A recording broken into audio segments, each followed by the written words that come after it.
현충일 얘기 나온 김에 어제 그러면 윤석열 현충일 추념사 그리고 또 거기에서 조국 대표 만났는데 조국 대표가 민심을 받드십시오. 그렇게 얘기를 했다고 그러죠? 네. 그런데 뭐 대답은 않고 지나갔다고 하던데 먼저 그 장면 혹시 있으면 한번 보여주시겠습니까? 사진이군요. 이렇게 이제 앞줄에 있는 정당 대표들 만났는데 민심을 받드십시오. 그렇게 얘기했는데 그냥 무시하고 지나갔다고 하더라고요. 듣긴 들었겠죠, 장혜미 변호사님? 아, 귀가 있으면 들었겠죠. 그리고 뭐 국정 운영의 방향을 바꾸십시오. 이래도 입틀막 했는데 뭐 자리가 자리인지라 뭐 못 그랬는지 모르겠지만요. 일단 그런 말 새겨들어야 되는 국면 아닙니까? 대통령 그리고 지금 대북 관계 너무 좋지 않은데 힘으로 눌러야 된다는 취지로 이야기를 합니다. 그거는 쉽고 간단한 방법인데 제가 봤을 때는 이게 정말 어려운 고차 방정식을 그 대북 관계에 있어서 풀 능력과 의지가 있는가 상당히 의문이 많이 듭니다. 힘으로 누르겠다는 말 굉장히 쉽죠. 그리고 간단합니다. 편하고요. 그리고 일부 보수층한테는 소구력도 상당히 있다고 보겠죠. 그렇지만 그것이 지금 대한민국 정부의 안전을 담보해 줍니까? 접경지대 파주, 김포 이런 곳에 사시는 분들 지금부터 불안하다고 하는데 그분 안전 담보해 주실 수 있습니까? 그리고 전방에서 근무하는 군인들 지금 어떤 심정입니까? 그러면서 또 이런 이야기 하더라고요. 제복 입은 분들 존중하겠다고 그랬어요. 경찰, 소방공무원, 그리고 군인까지 존중합니까? 이 정부가? 윤석열 대통령. 지금 사망해도 그 진상을 파악하기 위해서 유족들이 동분서주 해야 됩니다. 왜냐고요? 외압이 있으니까요. 그리고 그 의혹에 대해서 함구하고 어떻게 보면 거짓 항변하는 거 아니냐는 의혹을 자초하고 있으니까요. 이게 말로만 제복 입은 분들 존중하겠다. 이러면은 그게 존중이 되는 겁니까? 태도로 그리고 국정운영의 방향으로 보여줘야죠. 그냥 말로만 강성, 이런 선면성 이런 이야기를 하면서 우리가 얻은 게 뭡니까? 저는 어제도 그냥 달라진 게 없구나 이런 걸 확인하는 자리였어서 안타까웠습니다. 그럼 만나는 장면이 준비가 됐는데 입모양은 잘 보이지는 않지만 그렇게 얘기를 했다고 하더라고요. 다시 한번 보실까요? 지금 순서대로 이렇게 정당 대표 또 주요 요인들 만나는데 조국 대표 만나서 악수를 하는데 뭐라고 민심을 받더라 그렇게 얘기를 했다고 하죠. 아까 모여라 꿈동사님께서 저렇게 얘기를 했어야 된다라고 하던데 니 쫄았지? 딱 한마디로 제압을 할 수 있었는데. 예. 윤석열 대통령 추념사도 좀 논란입니다.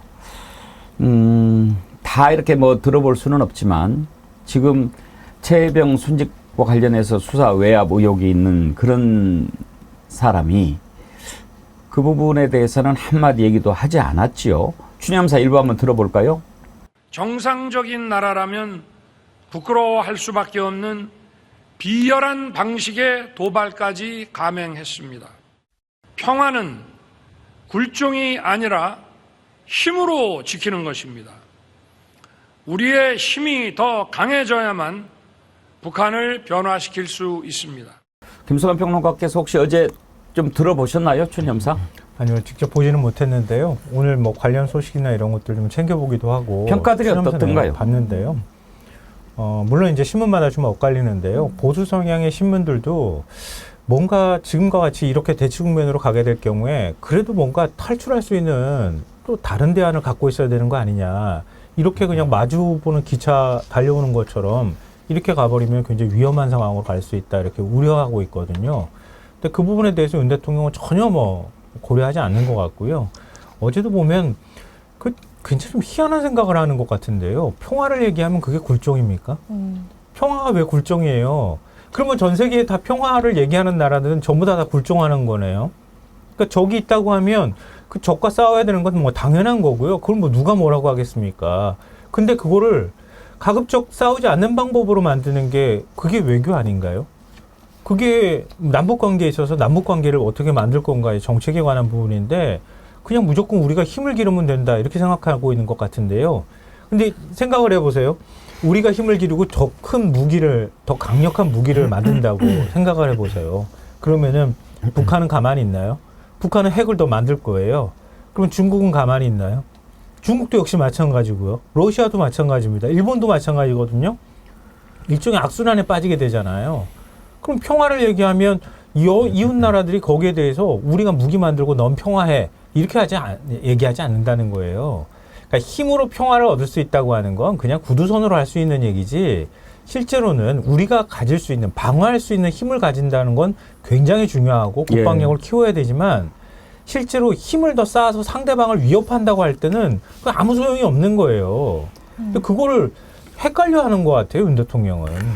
조국 대표는 현충일 정신을 얘기하면서 현충일 정신을 먼저 밝혀야 되는 거 아니냐라고 지적을 하던데 그 내용 한번 들어볼까요?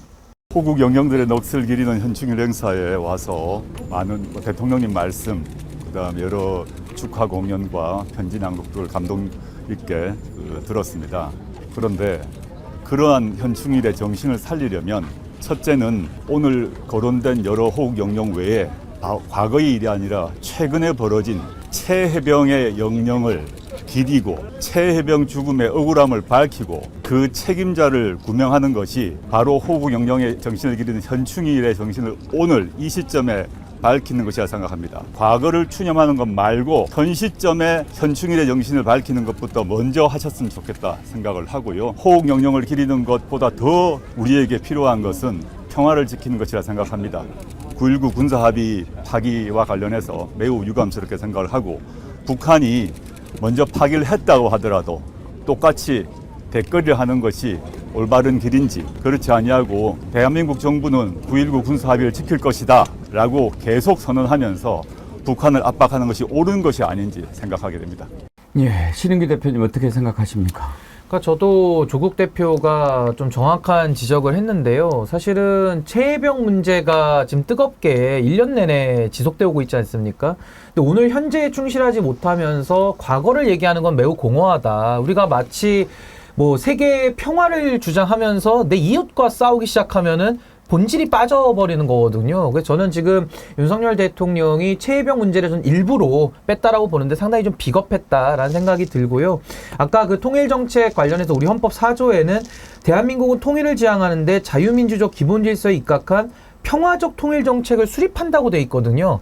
그러니까 평화적 방법 외에는 우리는 통일정책 쓸 수 있는 게 없습니다. 그래서 윤석열 대통령이 뭐 힘에 의해서 통일을 할 것처럼 아까 저렇게 이야기를 하는데요.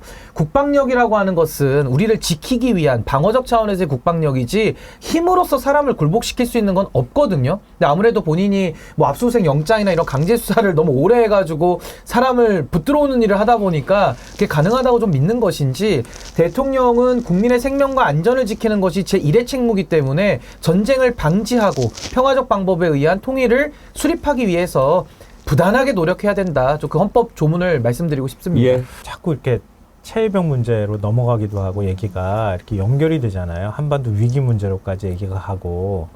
근데 오늘 저도 사실은 좀 놓쳤던 부분이었는데, 한국일보 이태균 논설실 위원 실장이 칼럼을 썼어요. 해병대 서부전선 이상 없겠나. 이게 칼럼 제목이에요. 예. 거기 내용 중에서 생각 못했다고 하는 내용이 하나 있었는데, 서북도서 방위사령관이 있어요, 우리나라에는. 예. 그러니까 천안함하고 연평도 사태 이걸 겪으면서 서북도서의 육해공군이 하나로 통합군으로 만들어지게. 그러니까 유사시 어떤 문제가 생겼을 때 그걸 지휘할 수 있는 권한을 부여받은 게 서북도서 사령관이에요. 서북도서 사령관을 누가 맡느냐 하면은 해병대 사령관이 맡도록 돼 있어요. 왜냐하면 서북도서를 지키는 게 해병대잖아요. 그러니까 서북도서 사령관을 해병대 사령관이 맡도록 돼 있는데, 해병대 사령관이 하고 그 밑에 1사단장이라고 하는 사람이 지금 공수처에 수사를 받고 있는 상황이잖아요. 그리고 최해병 문제 때문에 서로 간에 말이 지금 엇갈려가지고 사실 서로 책임을 떠넘기는 상황이 돼버렸거든요. 근데 김기환 사령관은 사의를 표명했었대요. 근데 아직 1년 남았다고 사의를 반려를 했대요. 그리고 임성훈 사단장은 원래 보직해임했다가 다시 뭐 휴가 처리하고 다시 데리고 들어왔잖아요. 그러니까 이렇게 엉망인 해병대 분위기 내에서 서북도서 사령관의 역할을 제대로 하겠느냐, 이걸 지적하는 내용이었어요. 예. 그 얘기를 들으면서 진짜 그렇네.